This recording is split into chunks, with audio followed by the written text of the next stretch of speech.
Monday, June 23rd, 2014 was my first day of chemotherapy. My mother and I left our house at 5:20 a.m. to beat the morning traffic on our way into New York City. Once arriving at Sloan Kettering, we met with my primary oncologist to discuss my chemotherapy. The chemicals I was given were doxorubicin, cisplatin, and methotrexate. Doxorubicin is known to kill off white blood cells in a patient's body and cause a condition known as neutropenia, where there are little to no white blood cells in the body.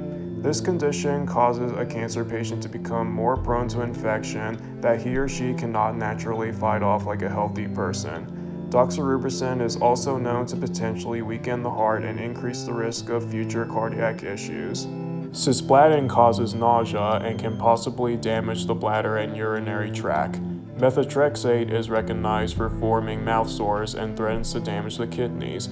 Furthermore, the chemotherapy caused me to lose my hair. I would receive doxorubicin and cisplatin together in 1 week and methotrexate for the duration of 2 weeks, with 2 off weeks in between each chemo session.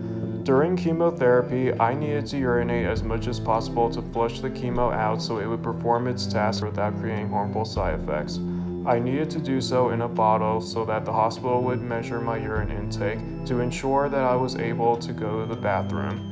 While I was on methotrexate, I needed to maintain an alkaline diet and keep my body's pH level above 7. If my body were acidic, then the methotrexate would become lethal. After meeting with my oncologist, it was time to start the fight.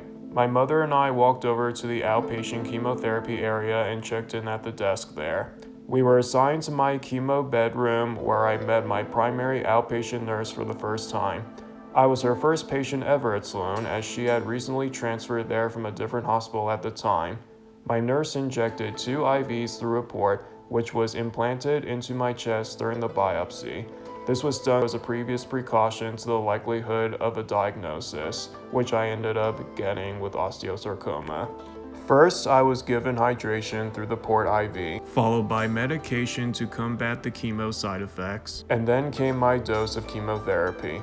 I entered into treatment with a positive attitude as I told myself I was going to beat this cancer. At this point, I still did not know what to expect. I only knew that whatever I was getting with treatment was going to help me get back to good health.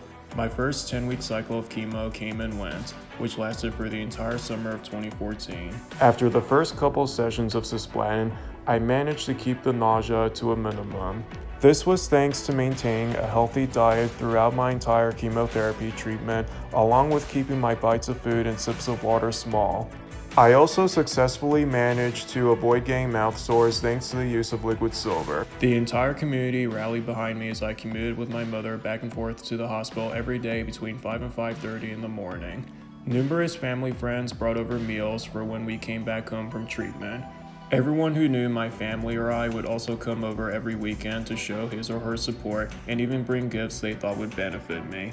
People even made bracelets for me, which were yellow for bone cancer with blue lettering, which was my favorite color, that read JEFF Jeff Jeff Jeff. I was so incredibly thankful and appreciative to know that the entire community stood behind me no matter what happened, and I was not fighting this alone.